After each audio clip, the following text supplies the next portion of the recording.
Pessoal, nesse vídeo nós vamos falar um pouquinho sobre Dispose. E a gente vai ver um pouco sobre uma funcionalidade bem interessante que foi introduzida lá no C Sharp 8, que ajuda a gente a trabalhar com informações assíncronas, né? Com métodos assíncronos. Então vai ser bem interessante. Mas vamos lá. Vamos falar um pouquinho sobre o Disposable, né? Então, pessoal, é comum a gente utilizar, né, nas nossas classes em C Sharp uma implementação da interface iDisposable, né? O objetivo dela é que quando essa classe que a gente está utilizando aqui, né, ela for descartada, esse método dispose vai ser chamado. E aí ele vai liberar os recursos que foram abertos, né, ou utilizados durante a execução dessa classe. Por exemplo, imagine essa classe arquivo, né? Então a gente tem aqui o construtor dela, né, que recebe o caminho do arquivo. Quando a gente instancia essa classe, né, ele cria aqui, ele pega o arquivo, né, e sobe ele aqui para a gente na memória, né? E quando a gente chama esse método escrever async, passando o conteúdo, ele pega e escreve nesse arquivo, né, que ele abriu aqui, que está na memória, né? Então, durante o uso dessa classe, quando a gente instanciou, quando a gente escreveu aqui alguma coisa no conteúdo do arquivo, o que está acontecendo? O arquivo ele está aberto, né? Então, essa classe vai estar consumindo esse arquivo, né, que a gente está criando aqui no disco. Agora, quando a gente descartar a instância dessa classe, ou seja, quando a gente, né, não for utilizar mais essa classe, o que a gente tem que fazer? A gente tem que, né, fazer um dispose, né, como que fechar o arquivo, ou seja, a gente tem que liberar o arquivo da nossa memória, né? Então é aqui onde entra, né, a nossa interface iDisposable. Então a gente implementa essa interface aqui, né, aqui na nossa classe arquivo. A gente, né, utiliza o arquivo normalmente, só que quando essa classe for descartada, esse método dispose ele vai ser chamado, consequentemente liberando o file stream, ou seja, liberando aqui o arquivo. Né? Muito bem, então se você já usou iDisposable, isso aqui não é nenhuma novidade, é algo muito comum, uma boa prática, inclusive, né, de ser feito.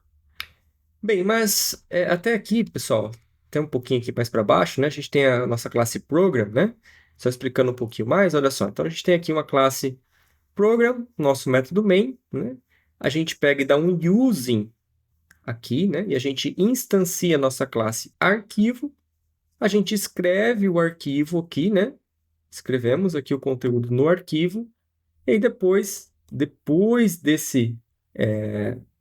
dessa parte aqui do código, né, depois de fechar as chaves, o nosso arquivo vai ser liberado da memória, ou seja, esse método dispose vai ser liberado porque vai ser chamado, né, porque a gente está aqui já saindo do escopo do using, ok?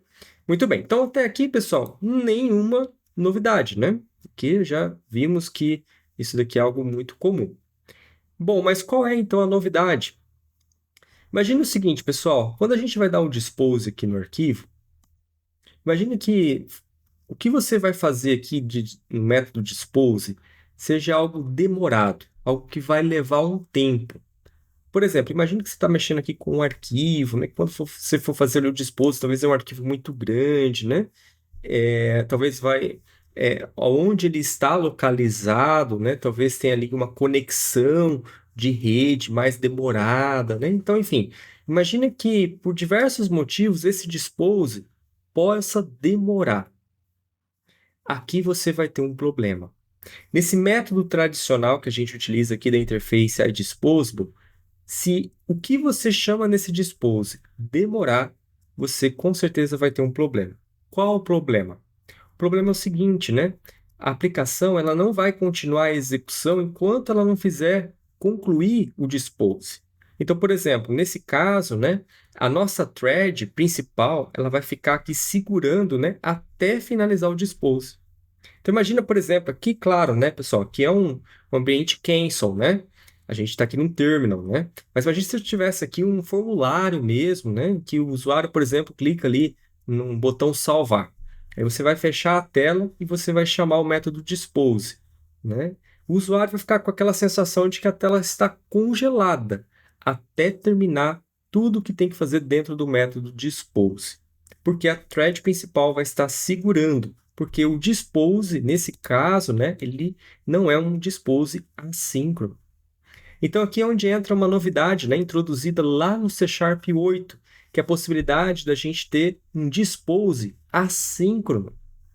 Como que funciona isso, pessoal? Então, olha, deixa eu apagar esse código aqui. Eu vou mostrar o código para vocês, né?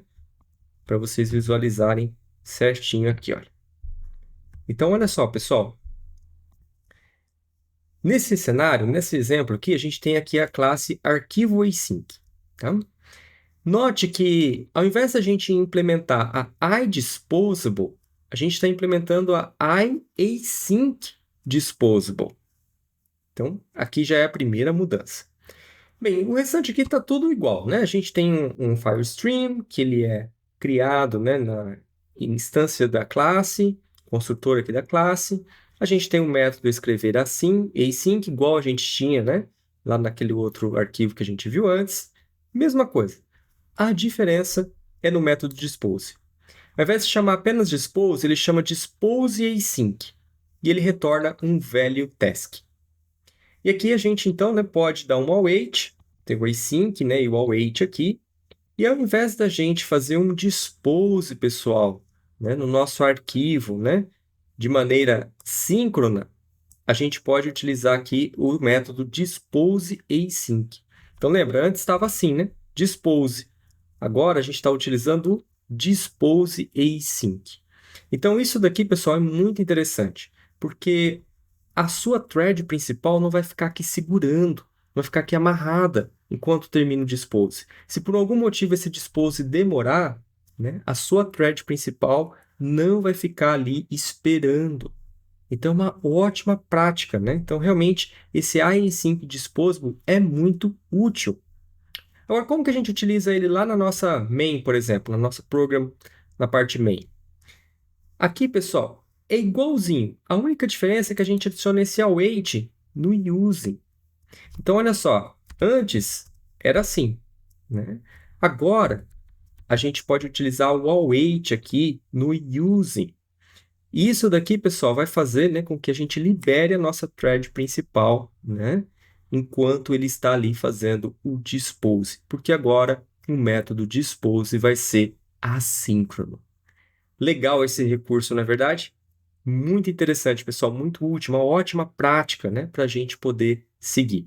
Vamos salvar aqui, pessoal, colocar um breakpoint, vamos subir essa aplicação para vocês visualizarem isso daqui executando, né, passo a passo, né? Então, deixa eu dar um debug, start new instance. Enquanto compila aqui, pessoal, quero aproveitar e falar para vocês, convidar vocês para conhecerem os nossos cursos, né? Aqui na descrição temos o link para os nossos cursos para você poder aprofundar os seus conhecimentos, né, na linguagem de programação. Inclusive, tem um curso muito interessante de como você pode criar um software do zero. Vale a pena conferir. Muito bem, pessoal. Então, olha só, já apareceu aqui para nós, né, depuração.